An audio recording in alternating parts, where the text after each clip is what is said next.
अप्रैल 2023 से election commission of India के साथ जो हमने अपने नेम चेंज की प्रक्रिया शुरू की थी वो 5 दिसंबर 2023 को पूरी हुई। बहुत सारे अप्स एंड डाउन्स आए, बहुत सारे इश्यूज ऐसे क्रॉप अप हुए कि हमें कोर्ट का भी सहारा लेना पड़ा इलेक्शन कमीशन के संबंध में।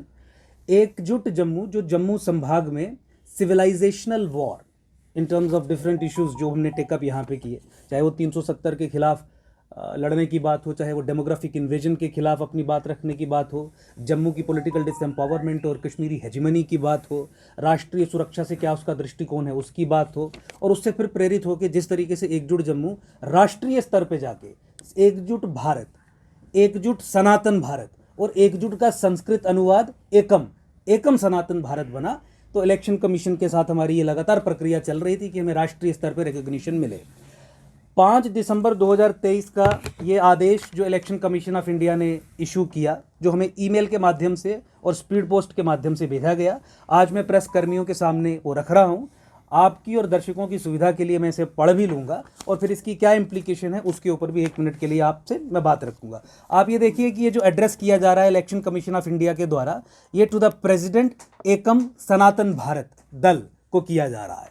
एकम सनातन भारत दल को ये चिट्ठी लिख के बताया जा रहा है कि कमीशन ने जो 28/11/2023 को फॉलोअप कम्युनिकेशंस थी वो जब रिसीव की ऑन द सब्जेक्ट साइटेड, और ये बताने के लिए किया जा रहा है कि the change in name of your party from एकजुट Jammu to Ekam Sanatan Bharat Dal has been taken on record.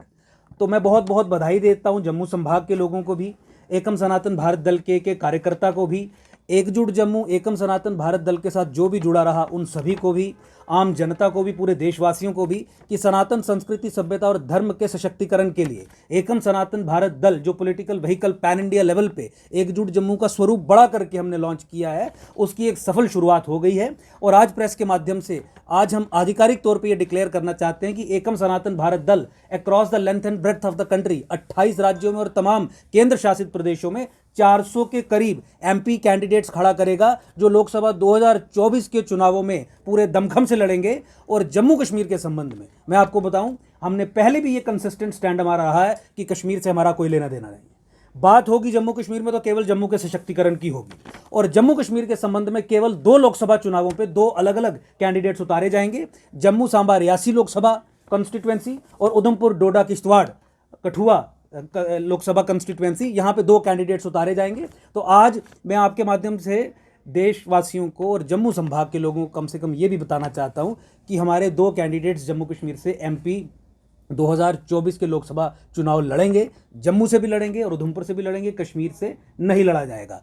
एकम सनातन भारत दल की मीटिंग जो हमारा केंद्रीय कार्यालय है वो दिल्ली के द्वारका में हमने सेटअप किया है। और मुझे बताने में ये भी आपको बहुत बहुत खुशी हो रही है कि सैटरडे और संडे 9 और 10 दिसंबर को स्वयं मैं वहाँ पे था, जहाँ हमने तमाम राज्य के जो इलेक्टेड स्टेट प्रेसिडेंट्स हैं उन्हें वहाँ पे बुलाया था ताकि लोकसभा 2024 के चुनावों की तैयारी के बारे में समीक्षा की जा सके।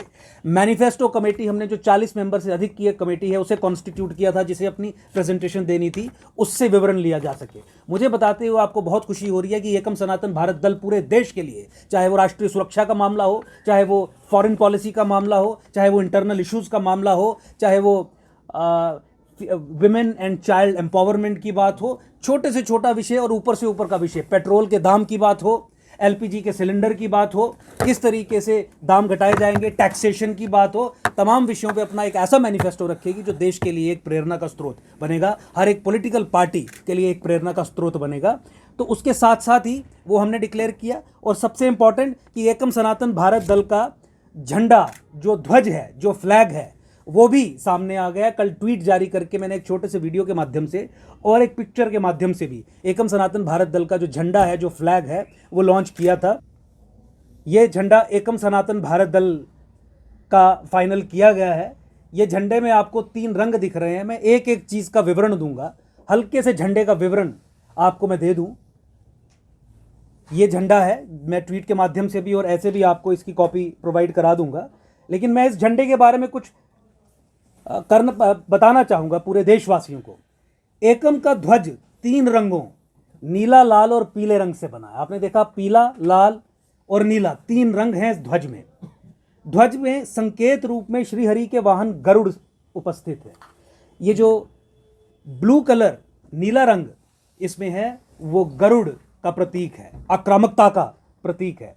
गरुड़ को पार्टी के संविधान में पार्टी के एम्बलम अर्थात प्रतीक चिन्ह के रूप में सम्मिलित किया गया है। ध्वज पर स्थित गरुड़ ऊंचाई, वेग, लक्ष्य और आक्रामकता का प्रतीक है।